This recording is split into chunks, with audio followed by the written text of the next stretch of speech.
Fala galera, beleza?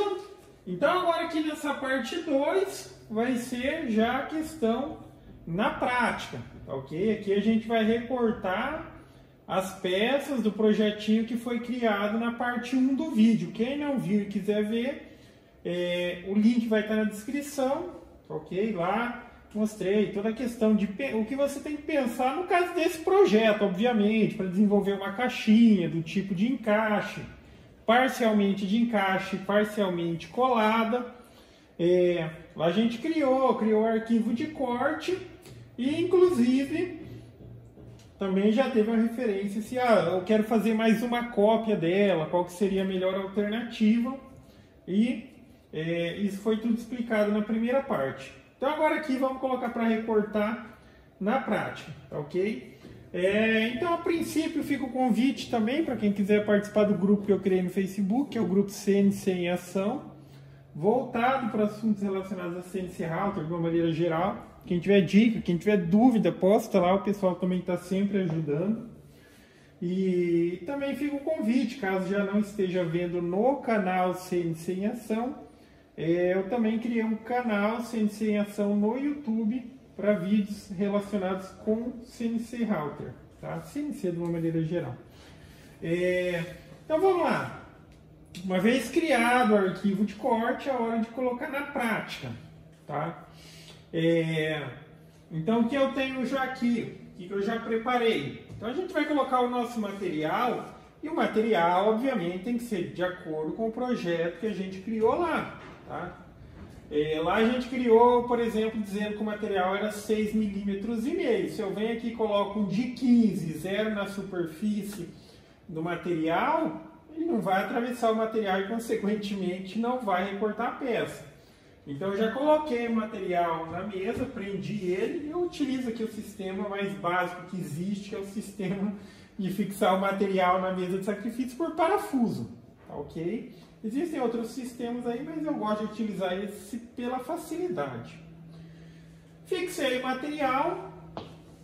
Agora, enfim, agora vamos no passo a passo. Uma vez que eu fixei o material, aí a gente liga o computador, obviamente, abre o programa que controla a máquina. E aqui, já com o programa funcionando, eu vou carregar aquele arquivo que a gente criou na parte 1 do vídeo. Load e G-Code. Deixa eu voltar aqui. Esse daqui, ó. Inclusive no vídeo eu salvei, tipo, olha, 2 caixas organizadoras para parafuso, material no mínimo de 1000 por 650 dimensão e um material de espessura de 6 mm. Eu gosto de especificar assim, para ficar fácil de olhar para o arquivo, mesmo que não esteja no programa ali, e já vinha aqui à mente do que se trata, tá? E, enfim, carregou e daí já mostra ele aqui. Uma vez que o arquivo já está no programa, para iniciar um trabalho, a gente precisa fazer o zeramento de referência de zero trabalho, tá ok? E isso pode variar, o que eu vou dizer aqui não é uma coisa fixa, porque, digamos assim, algumas coisas, como eu já mencionei, são variáveis. A minha máquina, ela trabalha da esquerda, a partir eu determino sempre que o positivo é sempre para a direita. Então, o ponto inicial dela é aqui na esquerda e ela sempre vai assumir valores positivos para lá. E da mesma maneira, quando ela for naquele sentido, eu vou dizer aqui para um lado, para o outro, ou para frente, ou voltar para trás. Então, quando ela for para frente, assumindo valores positivos, vai ser sempre naquela direção.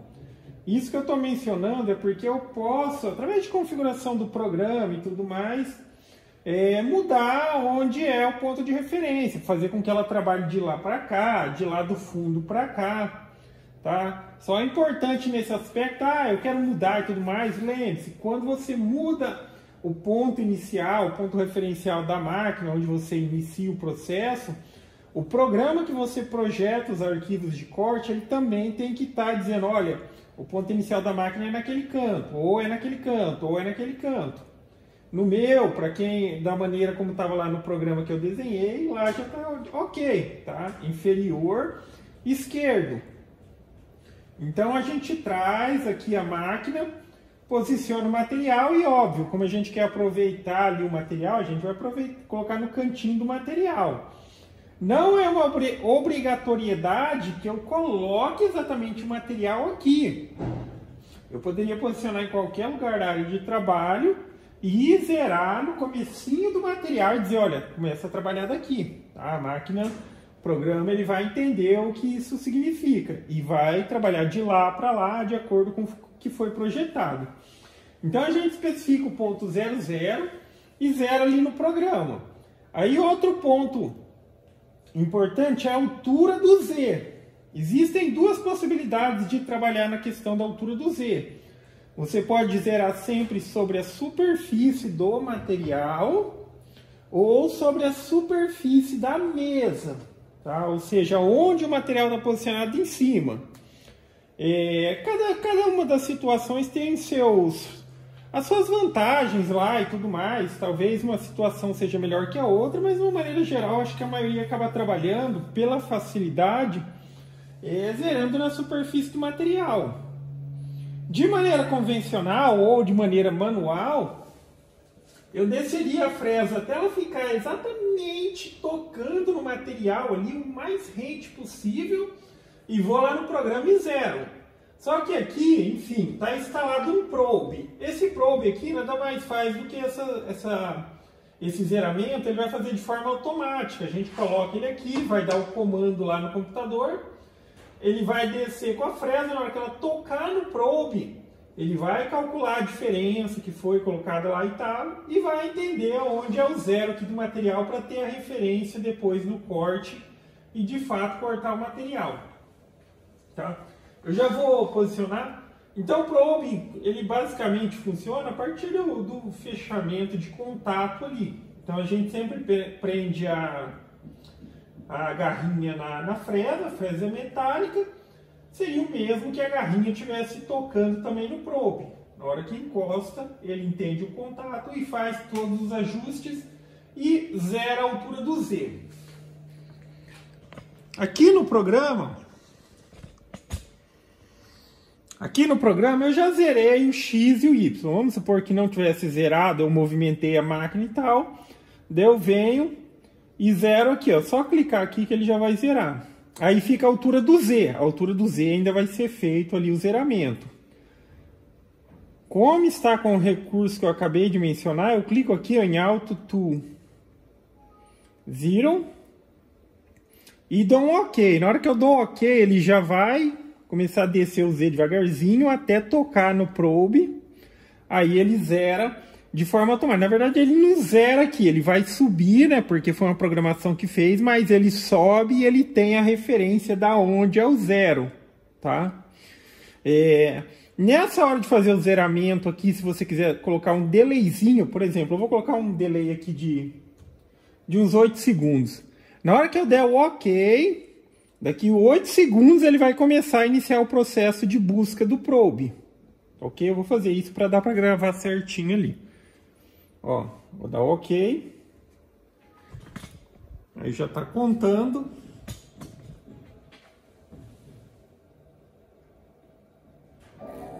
E agora ele começou a descer. Tocou, reconheceu, ele calcula as diferenças.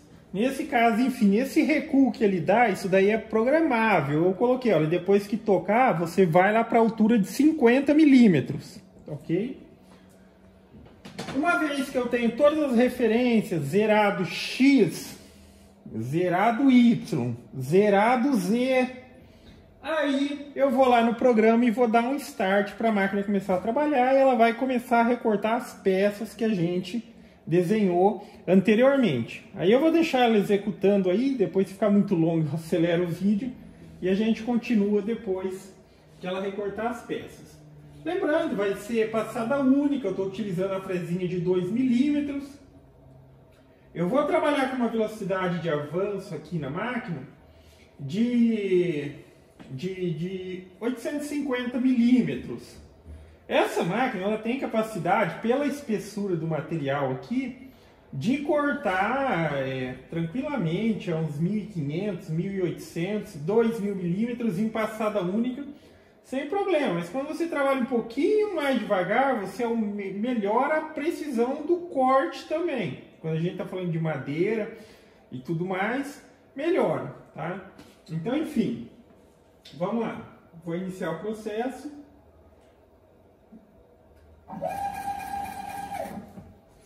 Aciono o spindle, a máquina espera acelerar 10 segundos de delay, aí ela começa a recortar as peças que a gente projetou.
Galera, realizado o recorte das peças, okay, vamos verificar como que está a questão do encaixe. Ficou bacana, vai precisar de um ajustezinho, mas enfim, aqui como projetado aquelas laterais maiores, okay? Essas maiores aqui, elas vão ter o encaixe com essa lateral de alça. Olha isso, show, hein? Já essas daqui são as internas. Tá vendo? Ó, encaixou bem bacana mesmo. Aqui. Mas é aquilo que eu falei, às vezes, dependendo, tem que fazer um ajustezinho e tal, mas aqui ainda foi muito preciso nos cortes. Lembrando, para quem está vendo ao acaso aí, tá? Vou falar novamente da informação importante, mas enfim, veja o vídeo lá. Toda vez que você vai fazer algo do tipo de encaixe, quando precisa fazer um recortezinho interno assim, para encaixar outra pecinha, tem que utilizar aquele recurso filete ou sudicão, tá?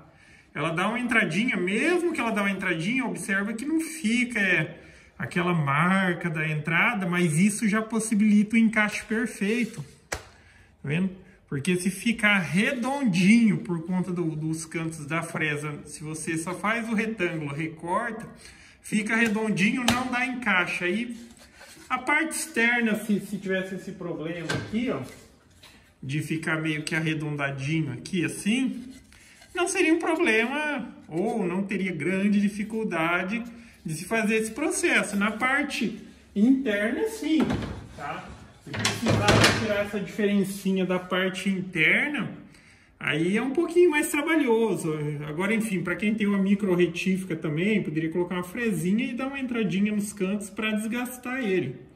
Procedimento que quando a gente programa, a máquina já faz. Então, toda vez que ela chega no cantinho aqui, ela força um pouquinho para entrar no cantinho aqui, porque a gente estabeleceu isso. Do contrário, aqui estaria um retângulo com os cantos arredondadinhos, tá?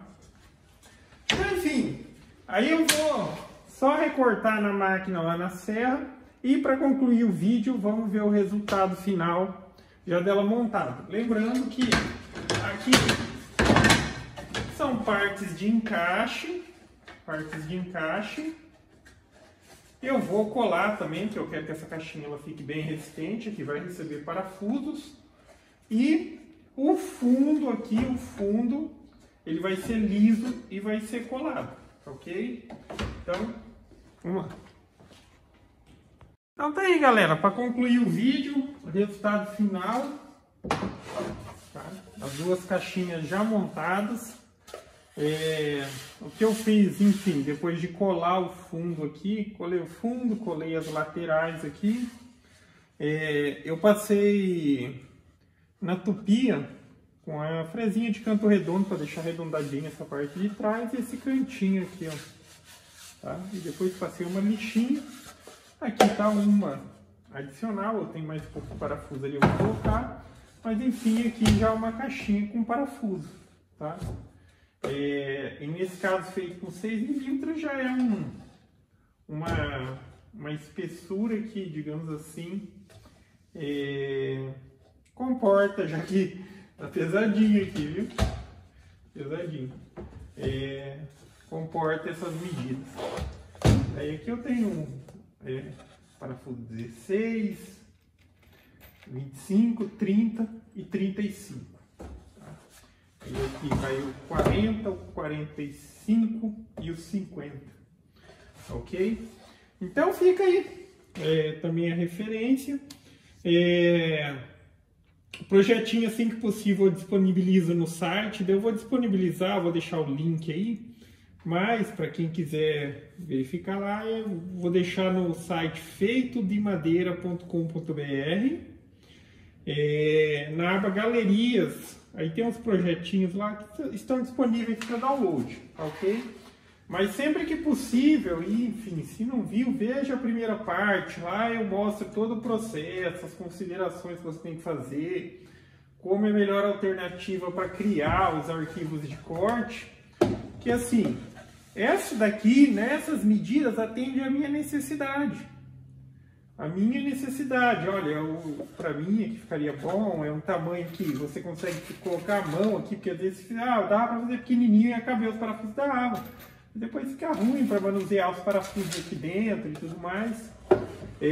Aí, enfim, para você pode ser que outras medidas sejam uma melhor alternativa.